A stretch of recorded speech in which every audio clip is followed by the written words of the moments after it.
everyone, let's start with the new topic of pharmacology, that is systemic pharmacology. Pharmacology को समझने से पहले हम समझेंगे कि फार्मेकोलॉजी क्या होती है. So pharma means drugs and logy means study. तो ड्रग्स की जो हम स्टडी पढ़नी है इसी को हम क्या बोलते हैं, फार्मेकोलॉजी. एंड किसके साथ में इंटरेक्शन होगा हमारा, लिविंग बॉडी के साथ में.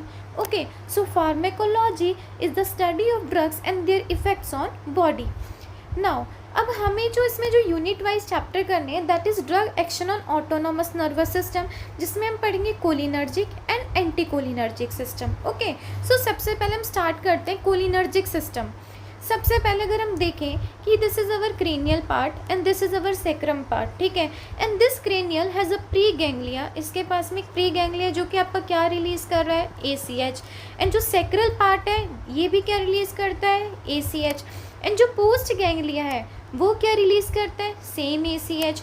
एंड सेम सेक्रल का भी ACH, बिकॉज इसका जो pre ganglia and post ganglia दोनों एसिटिल कोलाइन को रिलीज़ कर रहे हैं. सो ये सिस्टम, ये कौन सा सिस्टम माना जाएगा, दैट इज कोलिनर्जिक सिस्टम. और वहीं पे अगर हम देखें the thoracic and lumbar part are involve, जहाँ पे थोरेसिक पार्ट में pre ganglia releases ACH and post ganglia releases noradrenaline, so that's why it is known as adrenergic system. But exception, in case of sweat gland the preganglia is ACH and the postganglia is same like ACH but it is under the adrenergic system. So अगर हम देखें cranial and sacral part are involved in parasympathetic nervous system because the preganglia and postganglia releases ACH. In case of sympathetic nervous system the postganglia releases noradrenaline, so that's why it is known as adrenergic system. In case of sweat gland the postganglia releases ACH but it is under the control of sympathetic nervous system. Now first of all अब हम देखेंगे कि difference between parasympathetic nervous system and sympathetic nervous system. Parasympathetic, हमें बस एक चीज़ याद रखनी है, पैरासिम्पैथेटिक सिस्टम में हमारी बॉडी के सारे सिक्रेशंस इंक्रीज हो जाते हैं बस हार्ट को छोड़कर. लाइक अगर हम देखें ब्रोंकस कंस्ट्रिक्ट होगा बिकॉज ब्रोंकस में क्या देखने को मिलेगा हमें, जो ब्रोंकस होगा वो कंस्ट्रिक्ट हो जाएगा, means it can cause asthma, right. Urinary bladder again constrict, प्यूपिल constrict, glands का सिक्रेशन, सबका सिक्रेशन क्या हो जाएगा, बढ़ जाएगा. अगर हम वहीं देखें हार्ट रेट क्या हो जाएगी, कम. ओके, वहीं पे सिंपैथेटिक नर्वस सिस्टम में जितने भी बॉडी के सिक्रेशंस होंगे वो क्या हो जाएंगे, कम. एंड हार्ट का क्या करेगा, डायलेशन, यानी कि it increases the heart beat rate. Bronchus का डायलेशन, यूरिनरी ब्लैडर का डायलेशन, यानी सारे सिक्रेशंस को क्या करता है, कम करता है. ओके, नाउ अब हम बात करेंगे प्रॉपर कोलिनर्जिक सिस्टम के बेसिस पर. हमें क्या फॉर्म करना है, एसिटिल कोलाइन. सबसे पहले तो एसिटिल कोलाइन खुद एक न्यूरोट्रांसमीटर है एंड न्यूरोट्रांसमीटर कहाँ पे बनते हैं, न्यूरॉन में इटसेल्फ. ओके, दो न्यूरॉन के बीच के कनेक्शन को हम क्या बोलते हैं, गैंग्लिया. सो सबसे पहले कौन एंटर करेगा, कोलिन. कोलिन एंटर करने के बाद में किस में बदला, एसिटिल कोलाइन. अब ये मल्टीपल ऑप्शंस लाइक ACH, चलो ठीक है बन गया. बनने के बाद में अपने पास ऑप्शन है कि क्या करवाएगा ये, पैरासिम्पैथेटिक एक्टिविटी, ये तो हमारी प्राइमरी प्रायोरिटी है ही. बट अगर बाई चांस ये काम नहीं करा तो सिंपैथेटिक एक्टिविटी हो सकती है. ACH को जो एंजाइम तोड़ता है उसका नाम क्या होता है, एसिटिल कोलाइन एस्ट्रेज. ये एंजाइम होता है जो इसको डिग्रेड करता है, यानी आपकी बॉडी में पैरासिम्पैथेटिक की एक्टिविटी को जो एंजाइम कम करता है उसको हम क्या बोलेंगे, acetyl choline esterase. Okay, so now cholinergic receptors, ये हमको मेन समझने हैं. कोलिनर्जिक रिसेप्टर्स सबसे पहले दो टाइप के होते हैं, like nicotinic and your muscarinic receptors. Nicotinic receptors के बारे में अगर मैं बात करूं, निकोटिनिक में दो रिसेप्टर्स आते हैं, NN and MM. NN receptor between the two neurons, और दो न्यूरॉन्स के बीच में क्या प्रेजेंट होता है, गैंग्लियन. एक होता है NM जिसको हम बोलते हैं एक न्यूरॉन और एक मसल के बीच का receptor, that is neuromuscular junction. हमें एक चीज़ हमेशा याद रखनी है, न्यूरोमस्कुलर अगर ज़्यादा है तो भी मसल वीकनेस होगी और अगर कम है तो भी मसल वीकनेस होगी. Now, muscarinic receptors. Muscarinic receptors, there are 5 types: M1, M2, M3, M4, M5. सबसे पहले हम बात करेंगे M1 रिसेप्टर की. M1 रिसेप्टर प्रेजेंट होता है स्टमक पे. स्टमक में क्या काम करवाता है? HCl को रिलीज. बिकॉज हमने अभी देखा पैरासिम्पैथेटिक सिस्टम का काम में क्या होता है? बॉडी के सारे सिक्रेशंस को इंक्रीज करना. तो स्टमक पे क्या होता है? एसिड, तो एसिड के सिक्रेशन को बढ़ा देगा. फिर हमने देखा पैरासिम्पैथेटिक सिस्टम सिर्फ हार्ट बीट रेट को कम करता है. सो M2 रिसेप्टर कहाँ प्रेजेंट है? हार्ट पे. तो फिर हार्ट बीट रेट को कम. और M3 कहाँ प्रेजेंट होता है? बॉडी के जितने भी पार्ट्स बचे. Let's take example bronchus. अगर तो तुम्हें बोले ब्रोंकस का क्या करवाएगा? कंस्ट्रिक्शन. यूरिनरी ब्लैडर का कंस्ट्रिक्शन, राइट. यानी कि प्यूपिल का क्या करवाएगा? कंस्ट्रिक्शन. तुम्हारी बॉडी के जितने भी सिक्रेशंस होंगे, मस्करेनिक रिसेप्टर उन सारे सिक्रेशंस को इंक्रीज करता है. कोलिनर्जिक ड्रग्स अभी हमें पढ़ना है, क्योंकि हम पढ़ ही रहे हैं कि cholinergic drug according to KDT हम देखते हैं कि हमारे चैप्टर को डिवाइड किया जाता है. First is cholinergic, then anti cholinergic, adrenergic and then anti adrenergic. अभी तक जो हमने चीज़ें देखी, पैरासिम्पैथेटिक सिस्टम अराइज होता है कोलिनर्जिक, जो तुम्हारा जिसको हम बोलते हैं कोलिनर्जिक सिस्टम, बिकॉज उसका जो क्रेनियम और जो सेक्रल पार्ट होता है उसमें जो pre ganglia and post ganglia दोनों क्या रिलीज करेंगे? आपके ACH. ओके, सो सबसे पहले हम पढ़ेंगे cholinergic drugs. Because cholinergic drug किसकी तरह काम करती है? पैरासिम्पैथेटिक सिस्टम की तरह. So the name given is parasympathomimetics. Mimetics means mimicry, यानी कि बॉडी के सिक्रेशंस को हमें क्या करना है? इंक्रीज करना है. एंड दूसरा नाम क्या बोल देंगे? कोलिनोमाइमेटिक्स. ओके, नाउ सबसे पहले हमें इसमें दो चीज़ें पढ़नी है. इसमें दो क्लासिफिकेशन हम देखते हैं. बट क्लासिफिकेशन हमें लर्न करने की नीड नहीं है, क्योंकि हम जब इसका जो रिसेप्टर का जो पूरा मैकेनिज्म समझेंगे उससे अपन को सब चीज़ें याद होती जाएंगी. First is directly acting drugs. Okay, directly acting drugs में क्या होता है? जो डायरेक्टली आपके रिसेप्टर्स पे काम करेगी. आपके दो रिसेप्टर्स होते हैं, निकोटिनिक एंड मस्करेनिक रिसेप्टर. अभी हमने देखा मस्करेनिक रिसेप्टर के क्या काम थे? सारे के सिक्रेशंस को इंक्रीज करना एक्सेप्ट द हार्ट रेट. तो दूसरा है इनडायरेक्टली एक्टिंग. फिर हमने देखा जो एंजाइम एसिटिल कोलाइन को ब्रेक डाउन करता है, which is known as acetyl choline esterase, हम इसी को इनहिबिट कर दें तो अपने आप सारे सिक्रेशंस क्या होंगे? इंक्रीज हो जाएंगे.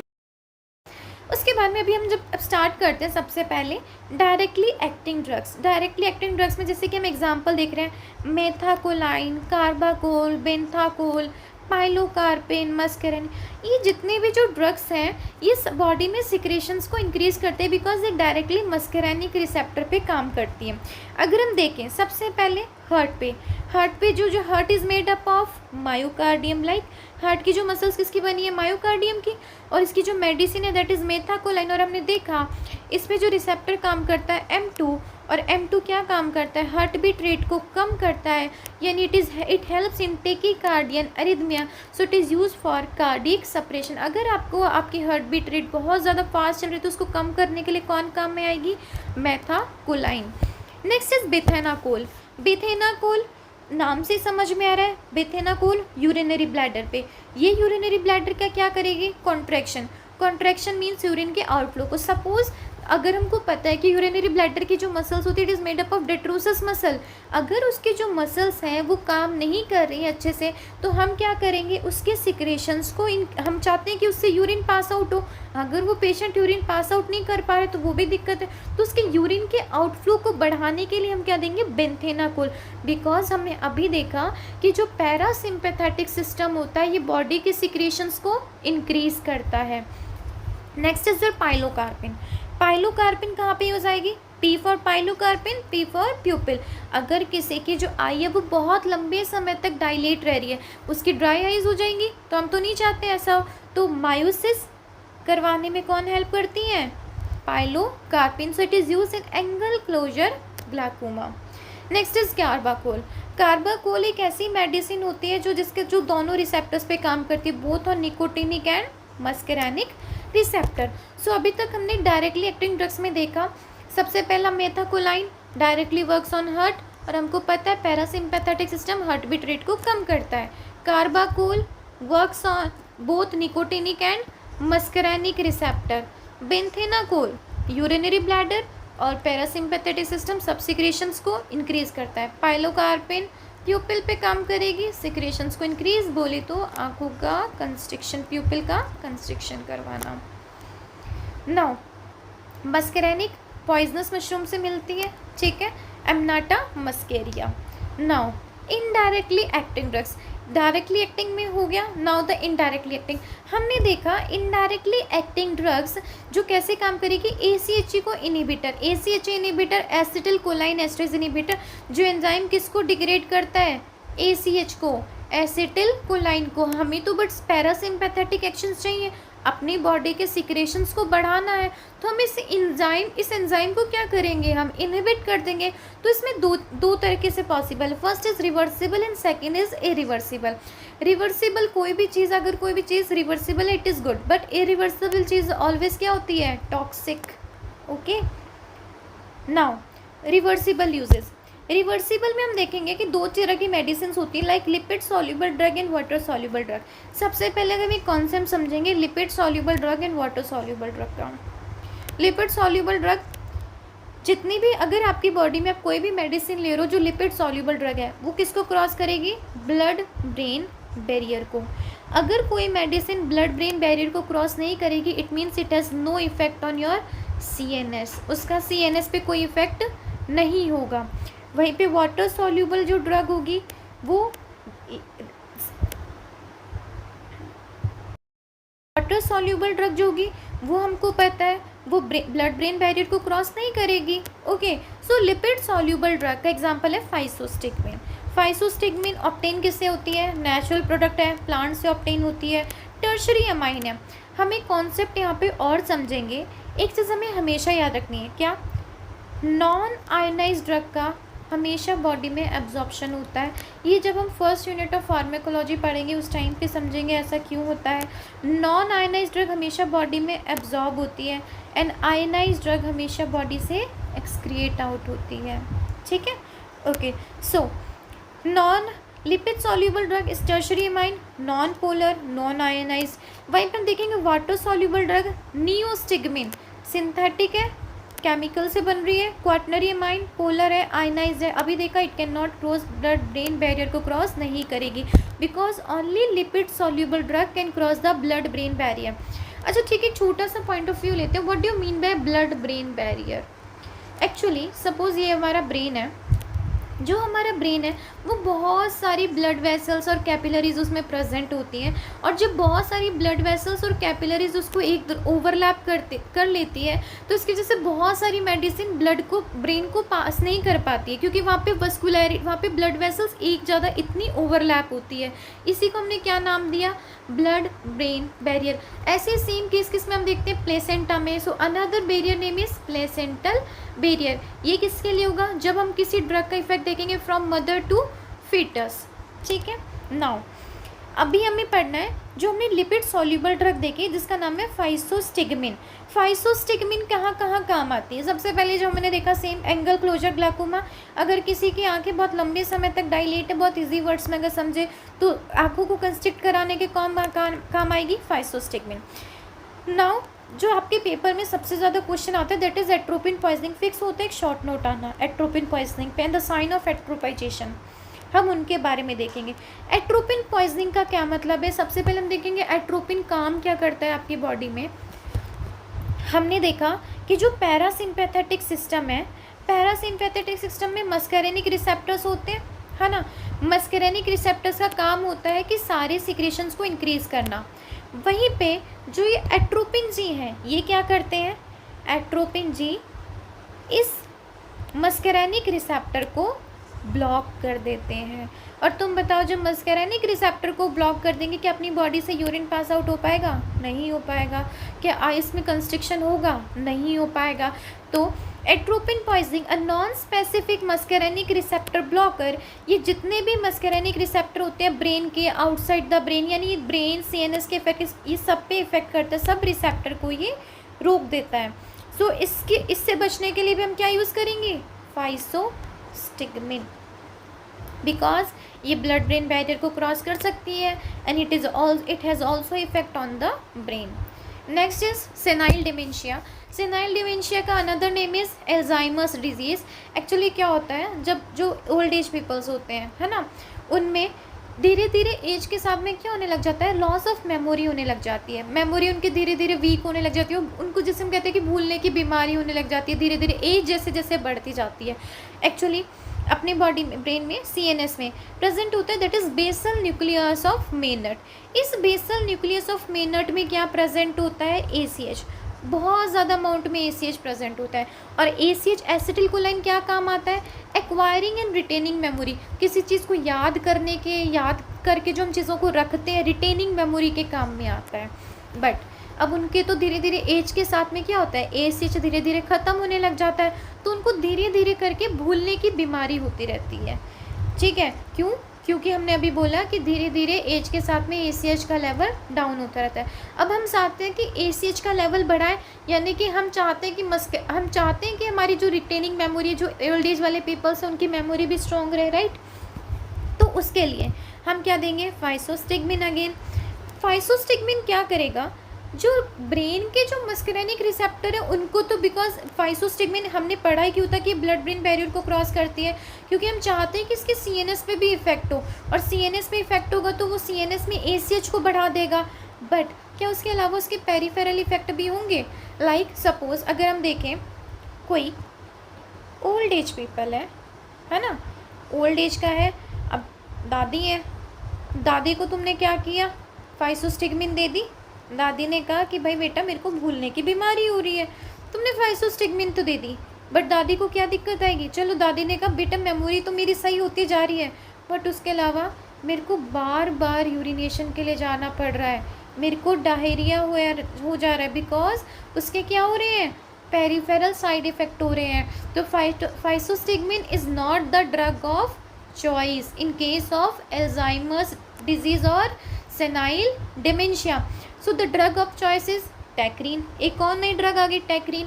टैक्रीन का डिसएडवांटेज क्या था कि शॉर्ट एक्टिंग थी, तुमने ली, बहुत छोटे सा बॉडी से एक्सक्रीट आउट हो गई, फिर वापस सेम दिक्कत, and it is hepatotoxic.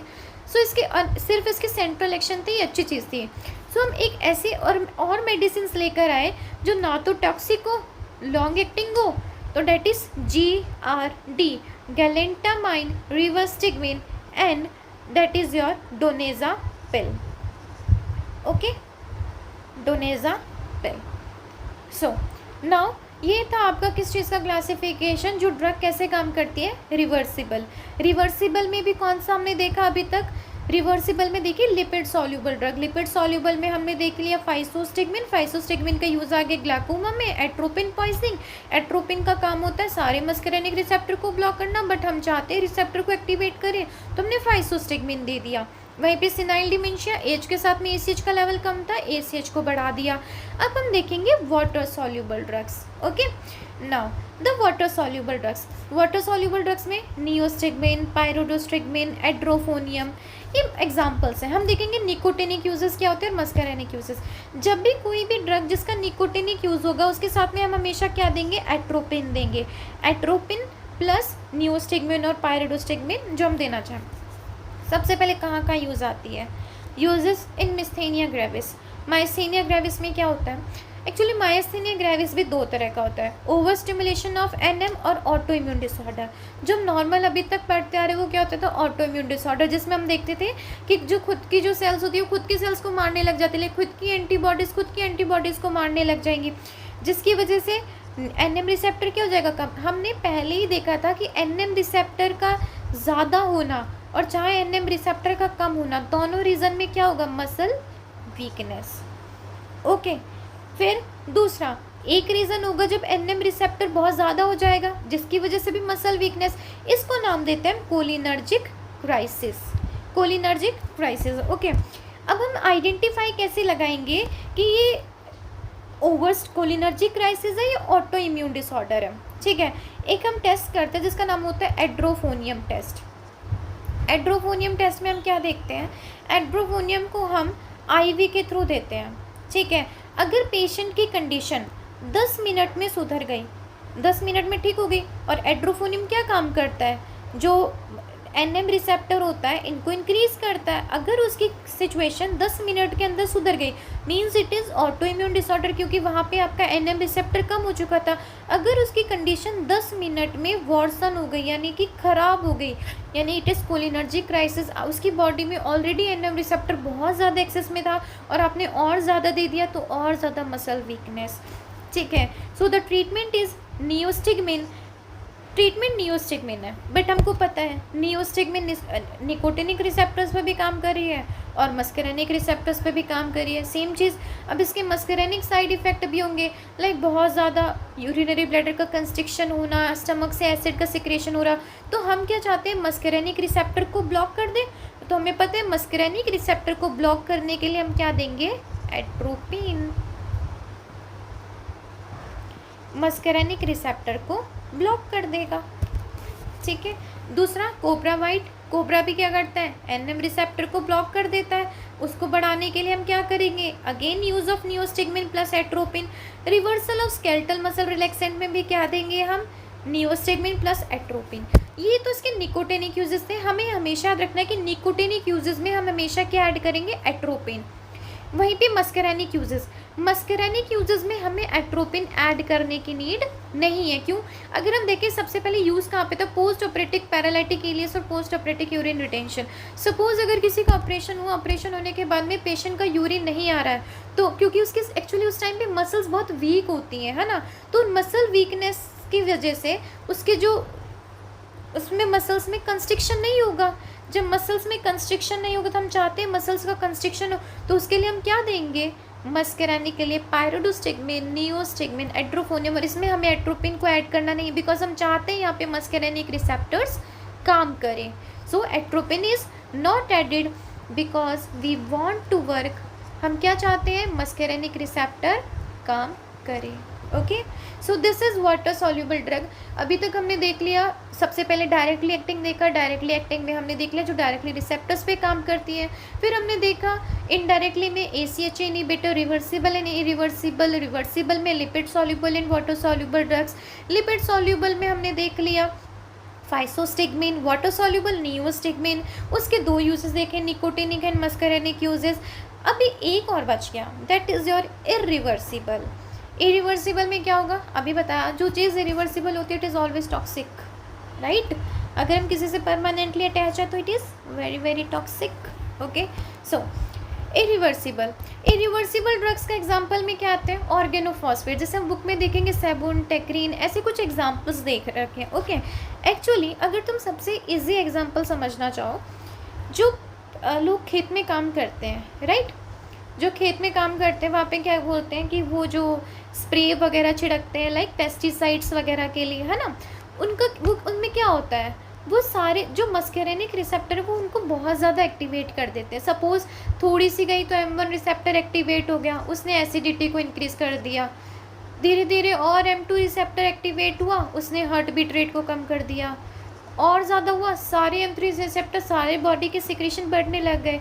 Basically एक जहर है, वो तो मेरी बॉडी में पॉइजनिंग करता जा रहा है और अल्टीमेटली क्या चला जाएगा पेशेंट, कोमा में।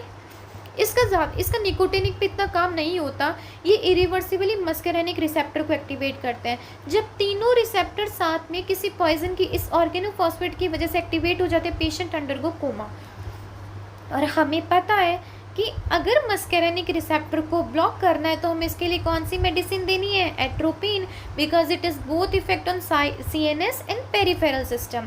So drug of choice for organophosphate and carbamate poisoning is atropine. हम इसको IV रूट के थ्रू देंगे और IV रूट के थ्रू देंगे। अब सीधी सी बात है, कोई पेशेंट हो जो कोमा में चला गया, कोई पेशेंट हो जो बेहोश हो गया, धीरे धीरे हम चाहते हैं कि उसकी बॉडी, उसकी आंखें खुल, सबसे पहले हम क्या देखते हैं, पेशेंट आंखें खोलने लग गया, सो सबसे पहले देखेंगे मिड रेसिस, यानी कि मोस्ट कॉमन साइज, उसकी आंखें डायलेट होने लग जाएगी बिकॉज एट्रोपिन ने मस्करेनिक रिसेप्टर को ब्लॉक कर दिया।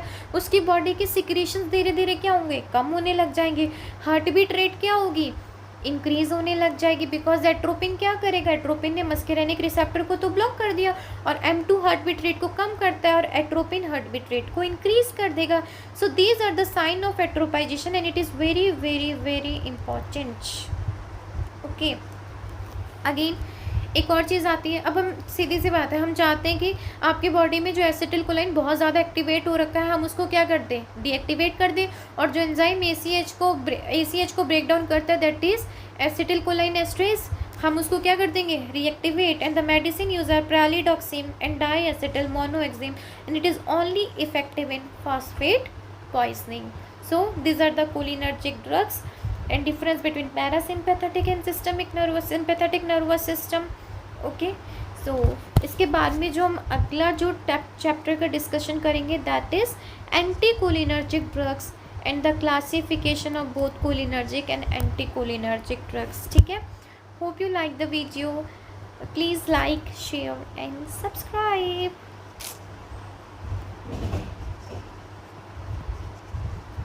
Stay tuned. Bye bye.